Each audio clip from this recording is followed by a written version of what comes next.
Should you buy a refreshed Model 3 Performance for a little under $50,000 post-tax credit, or a 2 to 3 year old used Model S Plaid for around the same price? Well, as someone that was in this exact same situation not too long ago and chose the Model 3 Performance, let's talk about why I did and why I probably wouldn't do it again. I've talked about my car a ton on the channel, but just in case you're new, it's a 2024 Model 3 Performance. Stealth gray with Drive Protected's DIY PPF. Yes, I did this all myself, and we'll have the video linked below in case you're interested, with white interior. As for what I paid in total after like the delivery fees and taxes and everything, little under $60,000. And while I've never talked about this, I don't think publicly, there was a real chance there, like a very close reality, where I was going to swap to a Model S Plaid instead of getting the Model 3 Performance. In fact, it was so close that I was in the process of transferring my order fee to a Model S Plaid build when I actually got my Model 3 Performance VIN. But before I get into why I ended up going with the 3, let's discuss some differences between the 3 Performance and an S Plaid that I think you should know. However, something else you should know, Test Stuff's Easter sale starts today. Code CYBEREGG, all caps, will get you 15% off everything. Well, everything except legacy Model Y stuff, as those are already 20% off with no code needed, as we're still trying to make way for all the new Model Y accessories that we have coming. So yeah, screen protectors, floor mats, organizers, everything is on sale, and it ends Monday. I'll have it linked below. First up, the size. The Model S is a little over 197 inches in length, 78 inches in width with mirrors folded, 56 inches in height with a 116-inch wheelbase, whereas the Model 3 comes in at 186 inches in length, 76 inches in width with mirrors folded again, same height, and a wheelbase of 113 inches. So the Model 3 is about a foot shorter in length, a few inches smaller in width, around the same height, and a slightly shorter wheelbase. Weight. The Model S Plaid has the Model 3 Performance beat, or I guess it could be the other way around if you're prioritizing a lighter car, by about 700 pounds. 4,776 to the Plaid and 4,054 to the Performance 3. It's a bigger car, bigger battery at, I believe, around 100 kilowatt hours versus the 82 in the Model 3 Performance. 3 motors versus 2, and those 3 motors are all permanent magnet, like carbon fiber sleeved motors, versus the rear permanent in the Model 3, and then it has a front induction motor. All that extra stuff just adds up. Next is cargo space, which is a big one. And yeah, the Model 3 gets beat no matter how you slice it. When the seats aren't folded, there's only about a 4 cubic feet difference. Model S at 28 and Model 3 at 24. These numbers include the front trunk and behind the second row. However, with the seats folded, the difference grows substantially. 64 cubic feet for the S and only about 43 cubic feet for the 3. But what does storage space even matter if the hole to put stuff through isn't big? And the Model S is a hatchback, so you can put bigger things through it, where the Model 3 is just a normal trunk that you kind of got to put stuff in at an angle. So yeah, even though the thing that you may be trying to transport should theoretically, on paper, you've taken measurements, should fit in the 3, it may not, just because of that. And I've actually had firsthand experience with this. I was buying like a mini refrigerator, like not like a mini fridge, but like a mini refrigerator. So it had some decent size to it. And I took measurements. It should have totally fit in my second row, but it wouldn't go through the doors. It wouldn't go through the trunk. I ended up having to call someone with a truck. If the 3 was a hatch, then it would have totally fit even with the smaller, like, storage capacity of the 3 versus the S. Suspension and comfort are also a big one, where just like storage, the Model S wins again. Yes, the Model 3 Performance has adaptive dampers, which definitely do help, especially if you opt for an 18-inch wheel, but it's still not air suspension. Air suspension will win every time and can even aid in ground clearance, which you are probably somewhat conscious of, considering that you're watching a video on like the more sportier versions, which do tend to be lower to the ground. ground, as you can just straight up raise the car with air suspension. There's even a setting, like if you currently own a 3 and a Y and you're not really too familiar with like the air suspension like settings within the S and by extension the X and Cybertruck, there's a setting in there where just like how you can have your mirrors fold based on the location, you can have the air suspension raise the car based on a location. So if there's like a parking lot in your town that you would otherwise scrape in your like normal everyday driving height, you can tell it to raise when it gets near that location, and it'll raise every time, so you never scrape. The Model 3 Performance has clearance of around about 5 inches, whereas the S can go from as small as I believe 4.2 inches all the way up to 6.2 inches. And to put that in comparison with something like a Model Y, like the new Model Y, for example, the Model S is closer in its highest suspension setting to the Model Y than the Model 3 is to the Model Y, as the new Model Y is 6.6 inches. And as someone that does scrape from time to time, it doesn't happen often, but it occasionally does. If I just had like an extra inch, I swear, all the times I've scraped, I wouldn't have scraped. Now, as we've already discussed 2 of the big 3, that being storage capacity and suspension comfort, let's go ahead and talk about in-cabin noise, or how noisy is it in the cabin when you're driving. And well, if you would have asked me like a year and a half ago when I owned my old 3, I would have told you it was a night and day difference, right? The S was just miles ahead of the 3. But now with the new 3 and just how much better it performs at keeping noise out, they're pretty similar. In fact, having driven them back to back,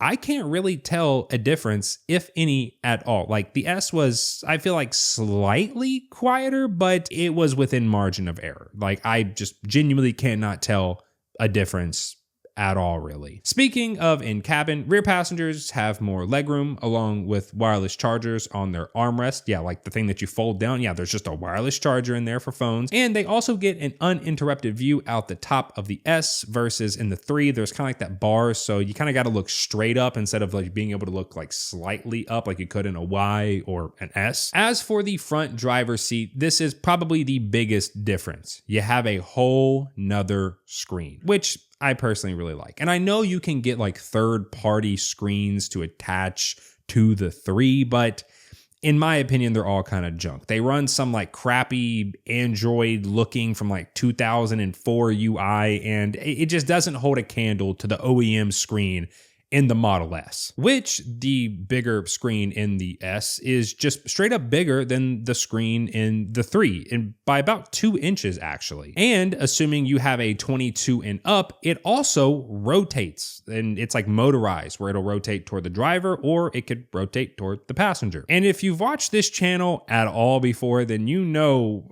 how much I wish the new 3 had a rotating screen mount. That plus black headliner, which is also standard in the S and not the 3. There's also other differences like the design of the interior. The S has more of like the fake leather everywhere. The armrests on the doors like suck on the S. They're like not even flat. They're like rounded curves. There's no ambient lighting in the S for some reason. As for seating, the Plaid does have bucket seats, but assuming that you're looking at used in that, Model 3 performance price range, none of those are going to have bucket seats unless it's like super high mileage or it's been in like a wreck and like rebuilt. So if you're wanting bucket seats in that price range, then the 3 is kind of your only option. There are definitely pros and cons to both. So why did I choose the 3? Well, it really came down to just a few reasons. First and foremost, the refresh. I knew buying the 3 that this was the latest and greatest Tesla had to offer. There was no looming thought of whether Tesla would release a newer, better one tomorrow, and then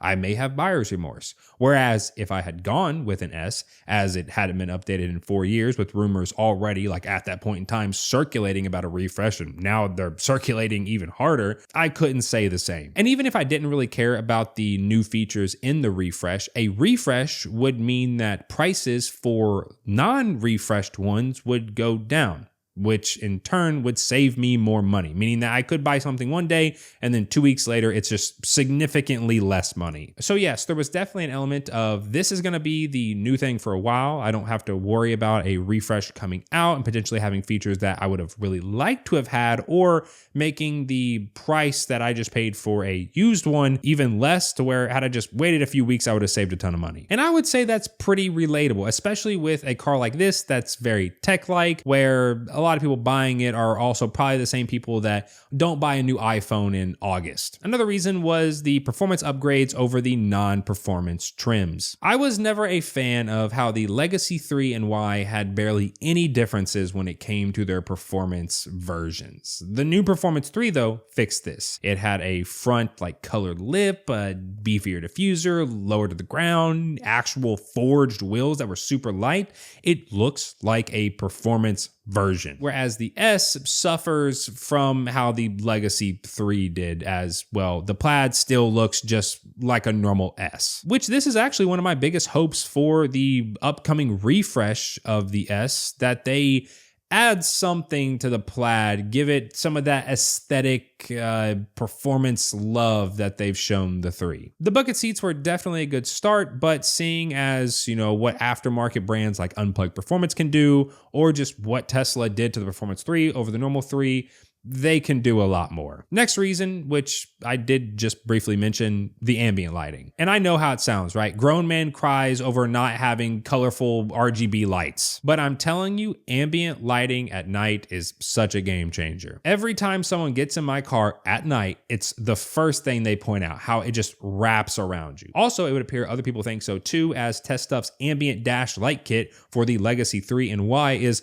one of our best-selling accessories. These cars are everything computer, which means that there's no like physical buttons with the kind of glow-in-the-dark lights that subtly illuminate the interior of the cabin at night. You just have your screen, which at night is in dark mode. It's not even that bright.